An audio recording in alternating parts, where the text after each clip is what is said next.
Welcome back friends, good healthy morning. ये हमारा medical segment है और जैसा कि मैंने आपको बताया था, आज हम मेडिकल सेगमेंट में बात करने वाले हैं मेल इनफर्टिलिटी की या सब फर्टिलिटी की। बिकॉज खाली फीमेल का कभी इशू नहीं होता, कभी मेल का भी इशू होता है, कभी दोनों इशूज कंबाइन होते हैं। एक दफ़ा पहले भी हमारे पास एक डॉक्टर साहब आके एक्सप्लेन कर चुके हैं और अभी भी हमारे पास एक डॉक्टर साहब मौजूद हैं और हम उनसे बात करेंगे मेल इनफर्टिलिटी पे। लेकिन उससे बात करने से पहले मैं पोल का जो हमारा सवाल है वो रिपीट कर दूं। वो ये है कि नाफरमान बीवी जो आपकी बात नहीं सुन रही होगी किसी भी तरह और शोर शराबा और हंगामा मचाया हुआ होगा, तो क्या आप उसको बात सुनाने के लिए एक दो लगा देंगे ताकि वो थोड़ी कूल डाउन हो, फिर आप उसको बात सुनाएं।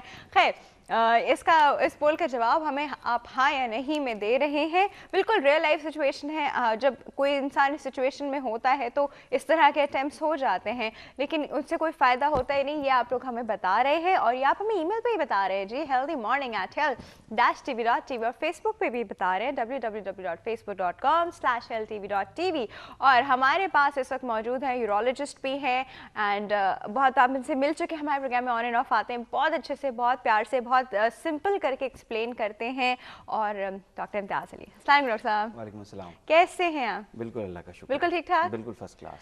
अच्छा डॉक्टर साहब, आज हम लोग जो बात करें मेल इनफर्टिलिटी पे, उस पर भी हम बात करेंगे। पहले तो आप पोल का जवाब दें जी। ये एक सरप्राइज है मेरे लिए। हमारे पोल ऐसी सरप्राइजेस ही होते हैं। देखा जाए तो जो है सिचुएशनल थेरेपी की जा सकती है, depending upon the scenario. Doctor साहब ने बड़े अच्छे वर्ड यूज किए, सिचुएशनल थेरेपी। बट कोशिश ये करनी चाहिए कि जो है वो अगर मुज़ाकरात से मामला रिजॉल्व हो जाए। सर वो कभी ऐसी लिमिट आती है ना कि मुज़ाकरात की आवाज़ें ही नहीं आ रही होती, दोनों तरफ से मुज़ाकरात ही चल रहे होते हैं। नहीं, बाज़ दफ़ा ख़वातीन भी बहुत इरिटेट करती हैं और जो है अगर इस तरह की प्रॉब्लम, मुझे एक शेर याद आ गया सुनाइए। तो ऐसे ये एकदम मेरे लिए सरप्राइज है, तो मैंने इसका शेर में जवाब दे देता हूँ। सफ़र किश्ती का था, बुढ़िया ने पूछा अपने बेटे से, बहू के साथ मैं डूबूं तो तू किसको बचाएगा? कहा बीवी ने शौहर से, तुम अम्मा को बचा लेना, बचाने के लिए मुझको तो सारा शहर आएगा, बचाने के लिए मुझको तो सारा शहर आएगा। तो कहने की बात यह कि अगर कोई जुबान इस तरह की अगर आपको मिल जाए और इस तरह की हो जाए तो थेरेपी हो सकती है, but it should B limited and targeted. Doctor साहब ने ना बड़े सेफ वर्ड्स यूज करके ये सिचुएशन हैंडल करने की कोशिश की। सर ये हम भी नहीं छोड़ेंगे। सर ये आपने कहा कि इट शुड बी टारगेटेड का क्या मतलब? It should be kept to the minimum, और मेरा ख्याल है कि ये नहीं होना चाहिए। वैसे ये तो खैर मैंने ऐसे मज़ाहिया से आपको शेयर इसलिए सुना दिया जस्ट टू कि जो हैं बहुत सारे ऐसे इश्यूज होते हैं। मेरे पास बहुत सारे लोग आ रहे होते हैं, मैं प्रोस्टेटिक प्रॉब्लम्स डील करता हूँ और प्रोस्टेट में मेरे पास बहुत सारे लोग आ रहे होते हैं जिनको फ्रीक्वेंसी अर्जेंसी होता है। अच्छा, अब बड़े बड़े सीनियर ऑफिसर्स भी मेरे पास आते हैं। अच्छा, अब वो अपनी बात भी पूरी करना चाह रहे हैं, क्लिनिक में बैठे हुए हैं, और एक फ्रीक्वेंसी और अर्जेंसी भी है, बाथरूम भी ढूंढना चाह रहे हैं, और बाद में एक फोन भी उनको आ रहा है। और वो जो है, किस तरह का फोन आ रहा है? कहाँ हो? सौदे की लिस्ट। नहीं, एक तो कहाँ हो।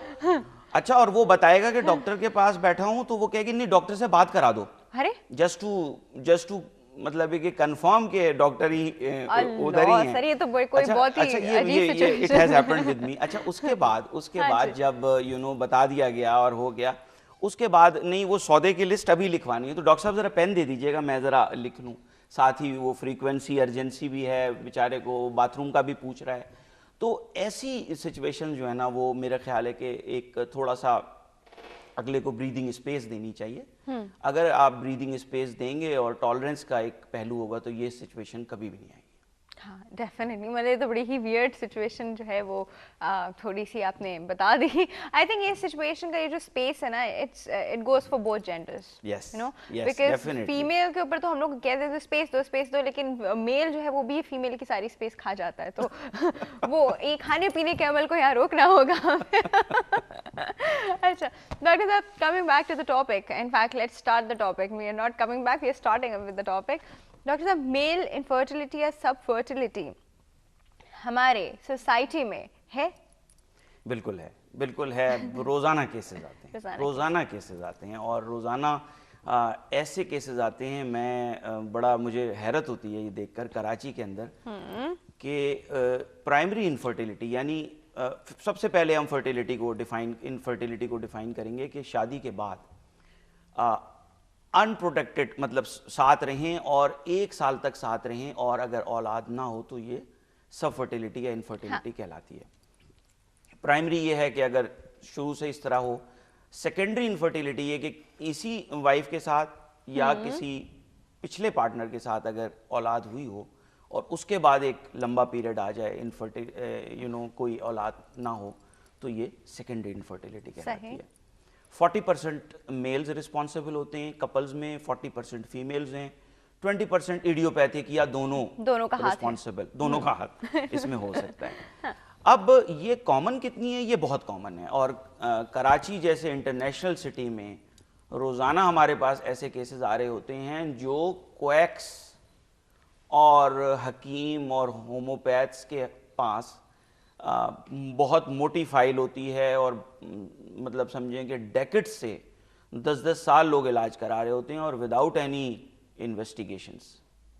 तो ये बड़ा एक दुख का पहलू है कि ये कॉमन भी है, और इसको जो है वो लोग बिकॉज इसमें कुछ थोड़ा सा लोग झिझक का पहलू भी रखते हैं। तो जो ये इस तरह के पर्दे वाले क्लिनिक्स होते हैं जिसमें बड़े बड़े दावे किए जाते हैं, डॉक्टर साहब आप मुझे बताएं कि अगर आपकी 40 साल उम्र है तो आपका 80 साल तजर्बा कैसे हो सकता है? हाँ, 40 साल की अगर उम्र है तो 80 साल तजर्बा लोग। डॉक्टर साहब पता है एक तरीका है इसका, देखें होता है ऐसे हो सकता है कि लोग यूजुअली दिन में काम करते हैं, यूं डॉक्टर्स का दिन और रात दोनों में काम करते हैं, डबल शिफ्ट। तो ये ऐसे जो 80 साल तजर्बा वाले 40 साल लोग होते हैं, जो प्रोफेसर, मौलवी, मिर्जा, डॉक्टर और सारी, अच्छा, और जब आप उनसे पूछें कि आपकी एक्चुअल क्वालिफिकेशन, उन प्रोफेसर साहब से कि आपकी एक्चुअल क्वालिफिकेशन कितनी है, तो वो कहते हैं हाँ जी, बस वो मैं गांव में था तो वो मेरे वालिद बीमार हो गए। वो पहले तालीम नहीं बताएंगे, पहले वो अपनी मिजरीज बयान करेंगे कि मेरे वालिद बीमार हो गए, फिर मेरी खाला की डेथ हो गई, तो मैं मिडिल तक पढ़ सका हूँ, यानी 5वीं 8वीं क्लास पास की हुई है, और इतना पढ़ सका हूं कि आपको बातों में घेर लूं। हाँ, बातों में घेर लूं। चर्ब जबानी और राज और पर्दा और ये इन चीज़ों के साथ मारे हुए लोग मेल इनफर्टिलिटी के साथ जब हमारे पास आते हैं तो वो घबराए हुए भी होते हैं, उनको हमसे उम्मीदें भी बहुत ज़्यादा होती हैं, और वो इस उम्मीद पे आते हैं कि शायद इसका कुछ इलाज निकल सके। अच्छा, बहुत सारे केसेस ऐसे होते हैं जो ट्रीटेबल होते हैं, और हम उनको 1-2 कंसल्टेशंस में हम कम से कम काफ़ी हद तक डायग्नोसिस के करीब पहुँचे। ओके, अच्छा सर मुझे एक बात बताइए, रीजंस क्या हैं सब फर्टिलिटी या इनफर्टिलिटी के? खैर, सब फर्टिलिटी तो हम लोग पहले वो डिफाइन कर देते हैं कि सब और इनमें क्या फ़र्क है, फिर हम रीजंस पे बात करते हैं। देखिए, इनफर्टिलिटी तो एक रेडिकल टर्म है ना कि आपने बस उसको आपने एक पॉइंट ऑफ नो रिटर्न पे पहुंचा दिया। सब फर्टिलिटी का मतलब बहुत सारी ऐसी कंडीशंस हैं जो ट्रीटेबल होती हैं, और जो मेल है या फीमेल भी वो सब फर्टाइल होता है, और ट्रीटेबल कॉज अगर ट्रीट कर लिया जाए तो वो रिवर्स हो जाता है। सही। अब रीजंस क्या हैं? रीजंस जो हैं वो हमारे यहाँ बहुत कॉमन रीजंस, बहुत ज़्यादा जो कॉमन रीजंस हैं वो गोनेडोटॉक्सिन्स हैं, यानी कुछ ऐसे इन्वायरमेंटल फैक्टर्स हैं या कुछ ऐसे पेशेंट के अंडर फैक्टर्स हैं जिसकी वजह से टेस्टिकुलर डैमेज या टेस्टिकुलर इंजरी होती है। ये गोनेडोटॉक्सिन्स क्या है? गोनेडोटॉक्सिन्स मैं आपको एक एक करके बता देता हूँ। कुछ इंजेक्शंस हैं, यानी हम खा रहे होते हैं, कुछ ऐसे इंजरीज या ऐसे ट्रॉमाज हैं इन चाइल्डहुड या पास्ट एज जिसमें इंजरी हुई हो, कोई ग्रॉइन हर्निया अगर है, रिपेयर हुआ है और उसमें कोई वास्ट डेफरेंस की इंजरी हो गई है, या ऑर्काइटिस हुआ है, मम्स ऑर्काइटिस। बचपन में आप उनसे पूछेंगे तो वो बताएंगे जी बचपन में बुखार हुआ था, यहाँ सोजन आई थी। अच्छा, जो मम्स ऑर्काइटिस है तकरीबन 10 to 30% केसेस में मम्स जो है वो ऑर्काइटिस करता है, यूनिलैटरल और बायलैटरल। अब अगर बायलैटरल ऑर्काइटिस हुआ है तो क्योंकि टेस्टिकुलर स्पेस लिमिटेड होती है और जब स्वेलिंग होती है तो ये जो स्पर्मेटोजेनेसिस का अमल है ये हैम्पर हो जाता है। सही। और इसकी वजह से एजोस्पर्मिया या ओलिगोस्पर्मिया हो सकता है। हाय सर, ये जो हम टर्म्स बोल रहे हैं ना, इनको मैं डिफाइन कर देता हूँ अपने व्यूअर्स के लिए, इनको डिफाइन कर देता हूँ। एजोस्पर्मिया इज अ टर्म जिसमें कहा जाता है कि जो सीमन है उसमें स्पर्म्स नहीं है। देखिए, सीमन और स्पर्म्स में फर्क जो है वो आम पॉपुलेशन को अब पता हो जाना चाहिए। Semen is the fluid which comes and sperm is a active cell which goes and fertilizes the ovum. तो बहुत दफा ऐसा होता है कि स्पर्म्स नहीं होते मगर सीमन होता है, बिकॉज सीमन में स्पर्म्स सिर्फ 10% होते हैं, बाकी 60% प्रोस्टेट, सेमिनल वेसिकल्स और ग्लैंड्स होते हैं जो जूसेस बना रहे होते हैं। वो मीडियम होता है जिसमें ये तैर कर इनको नरिशमेंट भी मिलती है, और एक तरह का मीडियम होता है जिसमें तैर कर ये अपनी डेस्टिनी तक जाते हैं, अपने मंजिल तक पहुंचते हैं। तो अगर किसी भी वजह से ये टेस्टिकुलर इंजरी हो, टेस्टिकुलर टॉर्शन एक बीमारी है जिसमें टेस्टिस अपनी एक्सिस पे, स्पर्मेटिक कॉर्ड के एक्सिस पे रोटेट कर जाती है। अच्छा, ऑटोमेटिकली, खुद ब खुद। 15-18 साल की उम्र में कोई वजन उठाया, कोई जोर लगाया और टेस्टिस रोटेट कर गई, सीवियर पेन हुआ।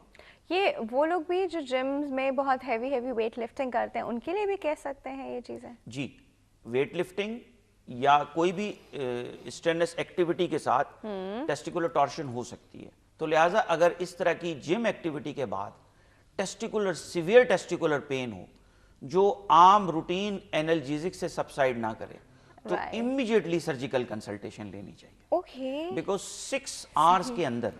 अच्छा सर, अभी हम इनके रीजंस पे और भी बात करते हैं। जी, एक कॉल है हमारे पास, अटेंड करते हैं। अस्सलाम वालेकुम। अस्सलाम वालेकुम। हेलो, अस्सलाम वालेकुम। हाँ जी, गुड हेल्दी मॉर्निंग। कौन बात कर रहा है? मैं जिया बात कर रही हूँ कराची से। जी जी, कैसी हैं आप? ठीक ठाक, शुक्र अल्लाह का। आप कैसे हैं? हाँ जी, बिल्कुल ठीक। डॉक्टर साहिबा बिल्कुल ठीक ठाक है। अच्छा जी, हमारे पोल का जवाब है। जी वो सॉरी, मैंने सुना ही नहीं क्योंकि मैंने अभी टीवी ऑन किया है। हमारे पोल का सवाल है कि अगर बीवी बहुत नाफरमान हो, बिल्कुल बात ना सुन रही हो, तो हस्बैंड उसको बात सुनाने के लिए 1-2 लगा दे। नहीं नहीं नहीं, प्यार से समझा दे, लगाने की क्या जरूरत है भाई। कभी कभी सिचुएशन यहाँ तक चली जाती है ना। नहीं नहीं, मेरे ख्याल में प्यार से जो काम हो सकते वो लगाने में नहीं हो सकता। हाँ, ये बड़ी अच्छी बात की। उस वक्त समझ नहीं आती, उस वक्त याद नहीं आती मेरी बात। हाँ, ये तो ठीक है। सही। हाँ जी, तो डॉक्टर साहब से मैंने बात करनी है अपने हस्बैंड के बारे में। ठीक है, जी। तो उनका भी यही मसला है ना, इनफर्टिलिटी, मतलब उनका जो स्पर्म है, काउंट है, लाइव काउंट बहुत ज्यादा कम है, 2 मिलियन है। 2 मिलियन है जी, और मोर्टेलिटी जो है उनकी 20% है। अच्छा, ठीक है। तो मैंने डॉक्टर साहब से ये पता करना है कि क्या ये इलाज के जरिए क्योर हो सकता है या सिर्फ IVF ही इसका मतलब वो होगा। डॉक्टर साहब कुछ पूछना चाहेंगे? एज कितनी है आपकी? एज कितनी है इनके? एज 42 है जी। और इनकी एज कितनी? आपकी एज कितनी है? मेरी 34-35 अभी शुरू हो जाएगी। 34 है, 35 शुरू हो जाएगी। ठीक है, ओके, चले जी, फिर हम इससे बात करते हैं। Okay, thank you so much for call. हाँ जी डॉक्टर साहब।